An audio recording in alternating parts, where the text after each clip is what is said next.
Yo, yo, yo, what's up, everybody? Thank you for tuning in to yet again another fantastic indie creator interview. It's your Cape Crusader Cody, and we're keeping it geekly with our returning guest, Madeleine Holly Rosing. We're here to break down Boston Metaphysical Society, Mystery at Pikes Peak, issue 1 and 2, and everything in between. Madeleine, welcome back onto the show. I know you were one of my very first guests, so it's fantastic to get you back. It's interview 318, so we've done quite a bit of shows since you last been on. So I'm excited to hear how have you been, and how's everything been going with Boston Metaphysical Society? It's been going great. As you know, you can tell with the Kickstarter and everything, we've got a brand new series up. I don't know if I spoke to you when we were doing the audio drama. Time seems to blur. But between when the pandemic started and post-pandemic, time just has no meaning anymore. It seems like. But yeah, we just to start out. For those of your audience who've never heard of Boston Metaphysical Society before, it's about an ex-Pinkerton detective, a spirit photographer, and a genius scientist who battles supernatural forces in late 1800s Boston. We started with a 6-issue miniseries with art by Emily Hugh and put that into our what we call our Volume 1 trade paperback now. And then I did 4 sequels with Gwen Tavares, and those are all standalone sequels. Mm-hmm. And then compiled them all into what we now call Volume 2. And each of those volumes has extra stories as well. And now I decided I moved away from the one-shot model and back to a 4-issue miniseries, just because I wanted to give this story more breathing room, so to speak. And so, we're up on Kickstarter now to do issues 1 and 2. As I move the team out of Boston and into Tesla's experimental station in Colorado Springs. I was going to say, our protagonists are some familiar faces too, if I'm not mistaken. Well, yes and no. In the original 6-issue miniseries, our supporting characters were Bell, Edison, Tesla, and Houdini. They were very much part of the storyline, but they weren't the main characters. And then in the one-shot Scourge of the Mechanical Man, I got to focus on Granville T. Woods, who is a historical character as well. He's part of the Boston Metaphysical team, and Tesla. And then we moved into a different arc with Caitlin. So Caitlin and Samuel are fictional characters. And over the course of the sequels, we did add another character to the team. Her name is Alma Bryant, and she is actually an accountant by trade, but an amateur scientist and inventor by night. And she ended up joining the team. And but I decided it would be fun to bring Tesla back. And I kind of set that up in Scourge of the Mechanical Men at the end of that. And then when we get to the last standalone sequel, the Book of Demons,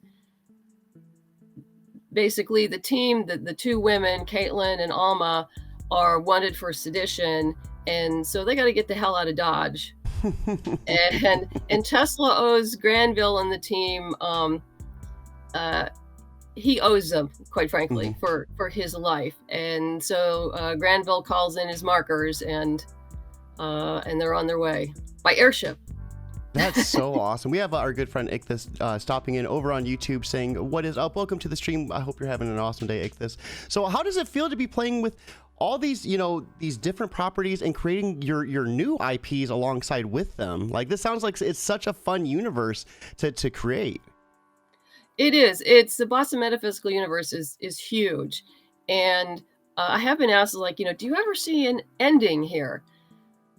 Maybe when I die.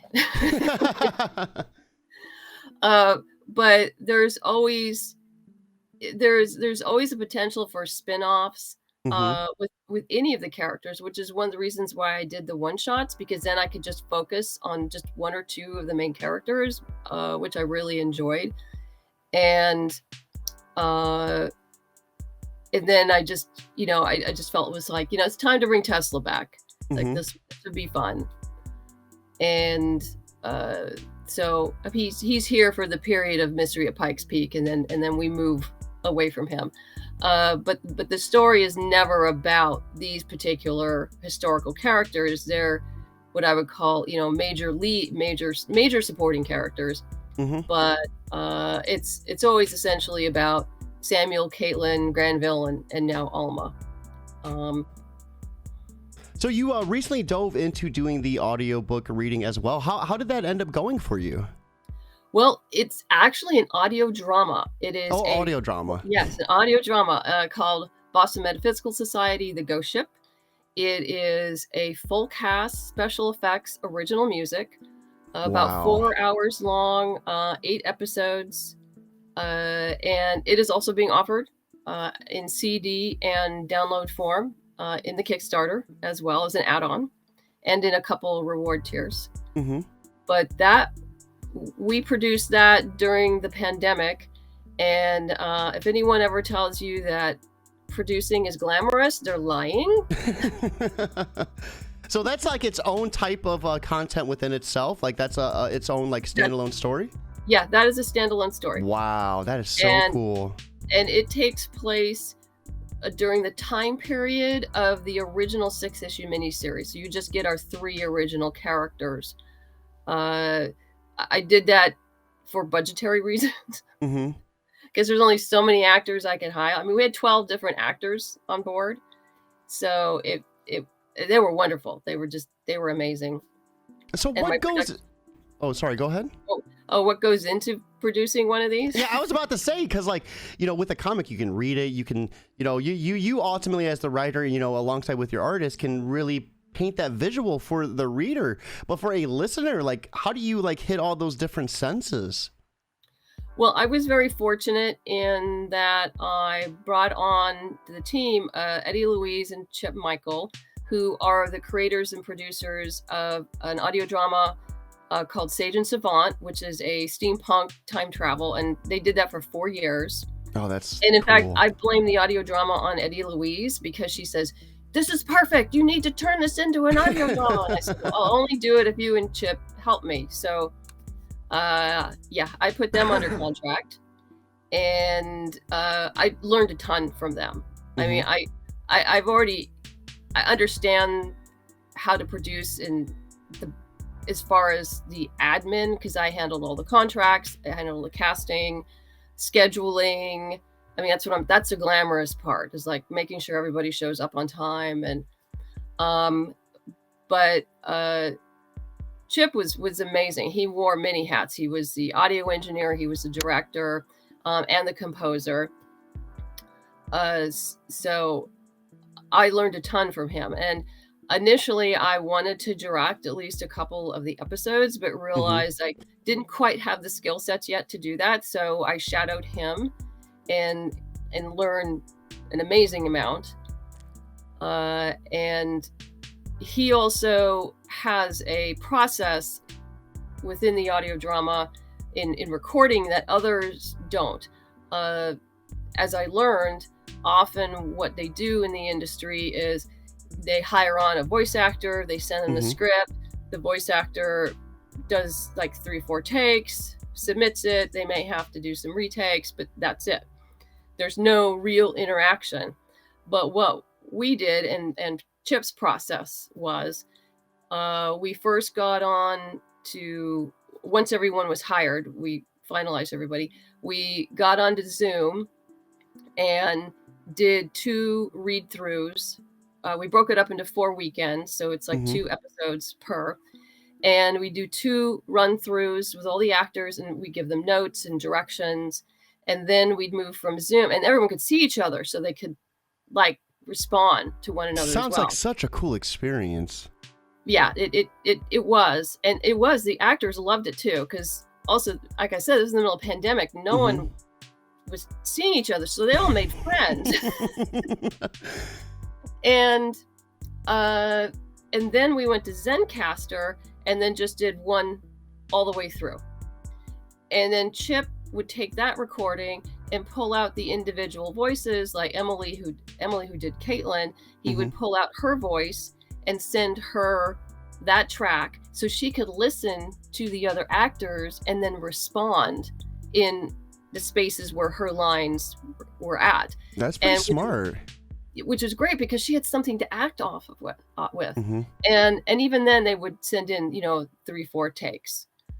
But it took a lot more time, but the result was infinitely better. It sounds like it's such a cool experience. Do you see yourself doing any more of these, this type of medium? Yeah, people keep asking me that. Yeah, in my heart, I would love to. Time-wise, it's problematic. Mm-hmm. Between producing the comic and other projects, like I don't know if you know, I've been writing a story for Lady Mechanica. Okay.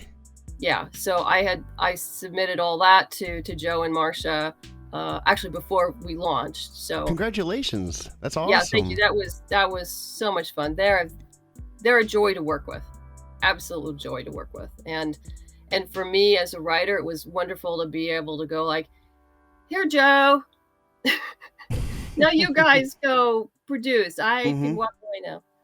How did it feel to kind of break away from, your main series and do a little something different?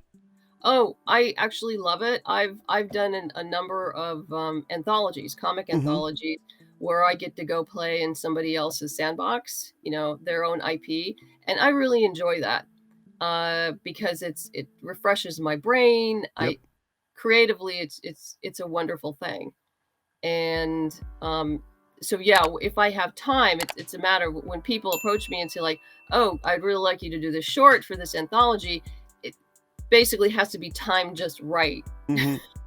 For me is to like okay, and if I can think of something that really catches my interest for their work, that's worthy of their IP, then I jump on it and get it done, and it's a lot of fun. But yeah, I've really enjoyed working in other folks' IP. So speaking of IPs, we're here to talk about yours, Boston Metaphysical Society and Mystery at Pikes Peak issue 1 and 2. So can you give us a little bit about, what the Mystery at Pikes Peak is going to be? What can readers expect within this story? Well, in this story, like I mentioned before, our team is fleeing Boston because they're going to be arrested, and they arrive at Tesla's experimental station in Colorado Springs, and there they meet Tesla's most unlikely partner, a Chinese scientist from the Great House Chow by the name of Mai Hui Chow, and life gets even more complicated when an attempt is made on Tesla's life, and Caitlin's psychic abilities take a dangerous turn.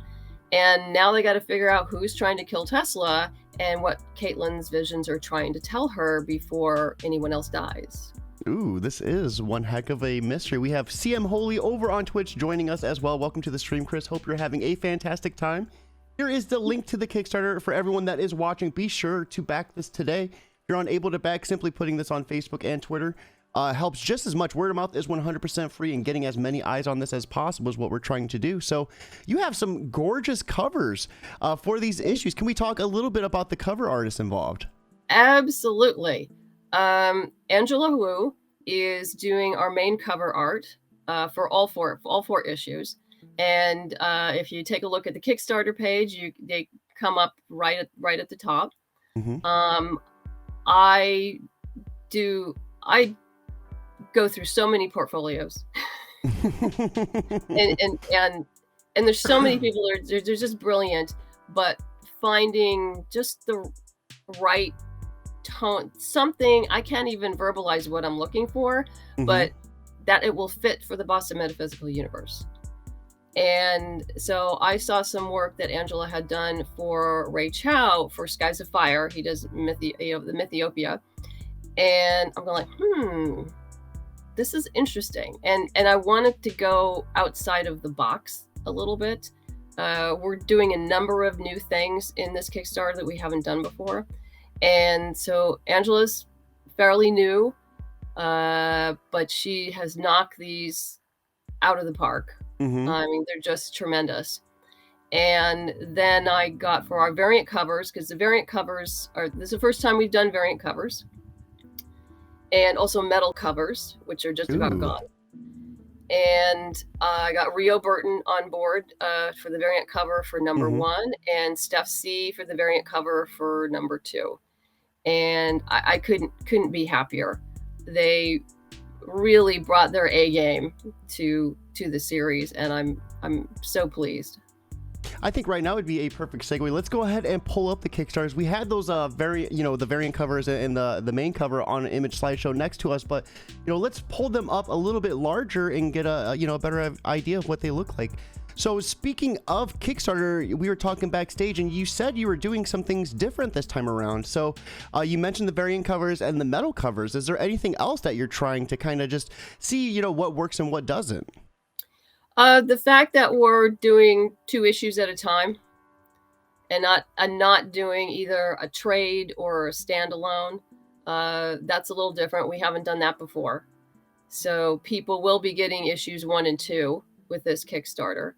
And in the next one will be obviously 3 and 4. Mm-hmm. I guess to me, it was more efficient to do it this way.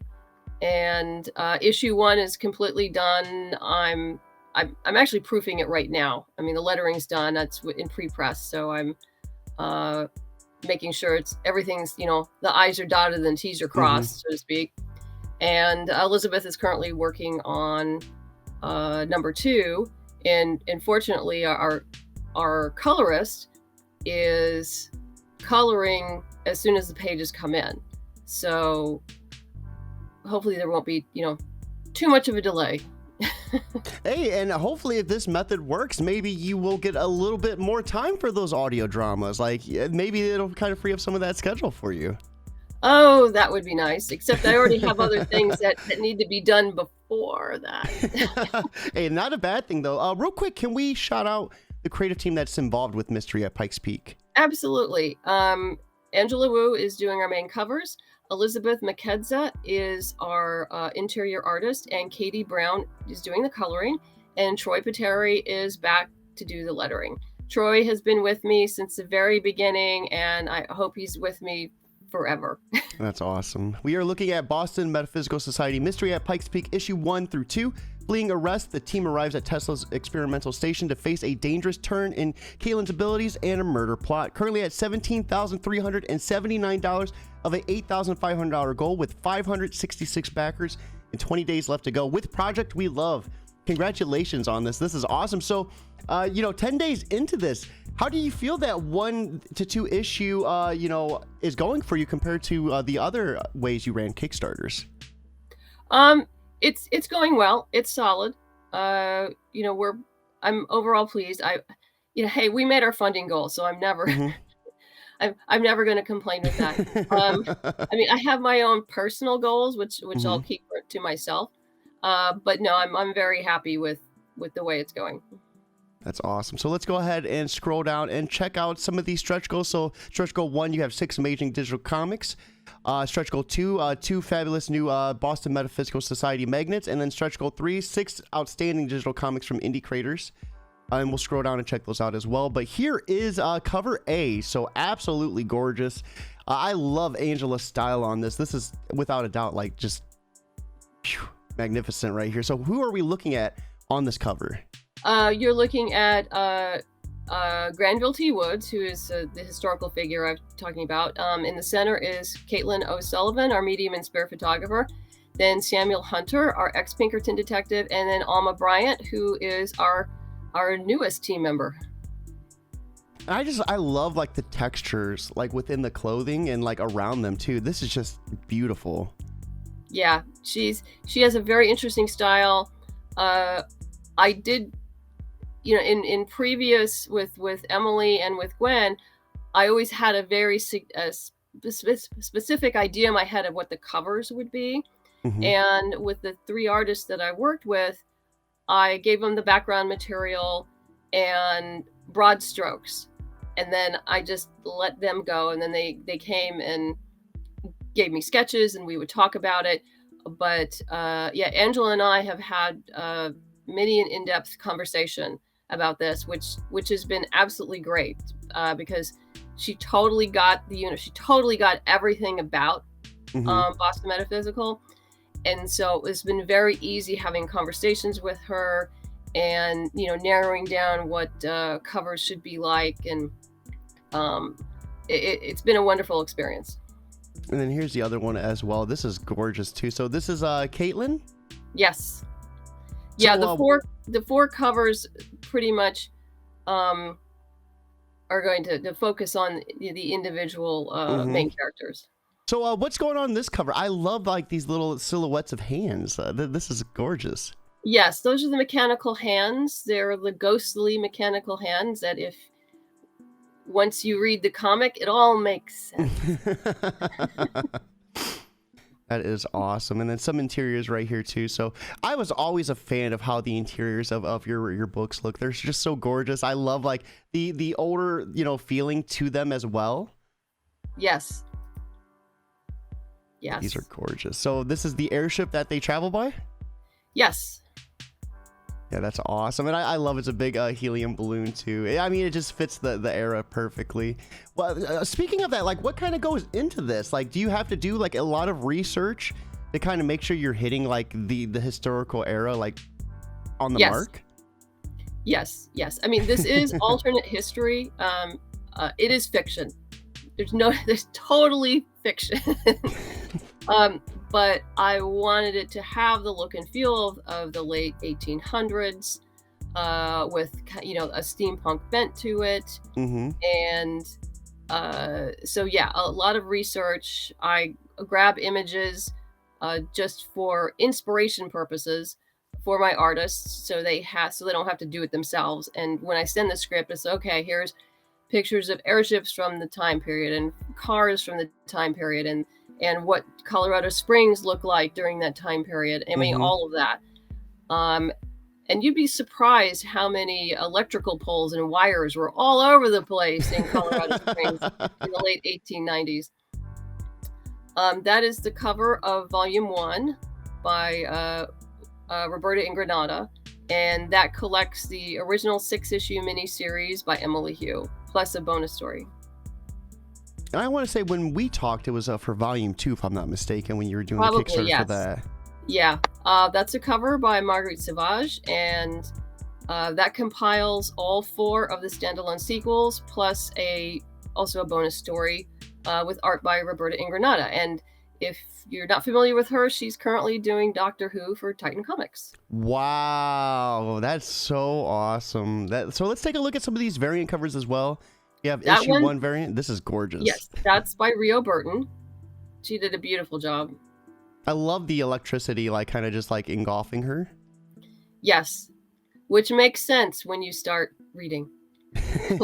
So back the book and read it today, guys. Make it happen. And then we have issue 2 variant by Steph C. And this is just as gorgeous too. Holy crap. These variants are just mind-blowing. Yeah, they both did an outstanding job. And then we have the metal variants as well. Yeah, I just talk about them a little bit in the video. And that's the cover for the CD for the audio drama. So yes, we went a little retro, and we do have CDs. And that's really cool, though. Yeah, I remember last time we talked, being impressed with the merch. I think the pins. You had pins that you do with each Kickstarter, if I'm not mistaken, and they can only get the pin during that Kickstarter, or if they meet you at a con, I think. At a con, yeah. Yes. We do have a new. It's just become a thing now because people collect these lapel pins. So we did a Tesla coil designed by Alejandro Lee, and they always turn out great. They actually get all that little detail in the pin, and That's awesome. It's an inch in diameter, and they always look gorgeous. And you can get the whole pin set too. Yeah, that's if so cool. If you're a pin collector. So guys, let's go ahead and check out some of these rewards. Right here is the link to check it out with us. If you're able to back, we would love to see that. But simply putting this on Facebook and Twitter helps just as much, and word of mouth is 100% free. Yes. So you can get digital issues 1 and 2 for $10. Physical print for 22, so outstanding price on that as well. How many pages are the issues? The books themselves are 32 pages. The stories range either from 26 to 27, so there's extras. I Wow. always spend some time talking about something. I know in issue 1, it's about Tesla's experimental station. Issue 2, I'll be going probably more into the factual politics and the government of that time period. So I always add something fun. So we have the Tesla coil pin at 28 or more. You can get the digital bundle at 32. So what's all going to be included in this bundle? Is it going to be a big chunk of the Boston Metaphysical Society catalog? Yeah, we have 3 different digital bundles. The first one has the graphic novels, so you'll be getting volume 1, volume 2, and then the first 2 issues of Mystery at Pikes Peak.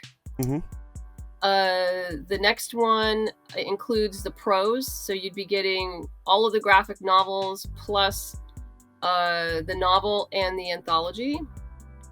And in the premium digital package, you get everything I just talked about, plus you get a digital download of the Ghost Ship. Okay. So be sure to check out these tiers and dive in deeper to see which one you want, guys. We'll just check out a couple more too. We have issues 1 and 2 plus the Burton variant, issue 1 at 32. We have for our hardworking tradesfolk, 35 or more, you get 5 copies of Mystery at Pikes Peak issue 1 and issue 2. And then we have the starter kit as well. So some awesome tiers. You get issue 1 and 2 plus the Steph C variant issue 2 at 40. So guys, be sure to check this out. Right here is that link to do it. And make sure you back today so you don't miss out on this awesome campaign. So after going through this Kickstarter, what would you like to say to anyone who might be on the fence about backing if you just had a few moments to kind of just reach out to them and address them directly?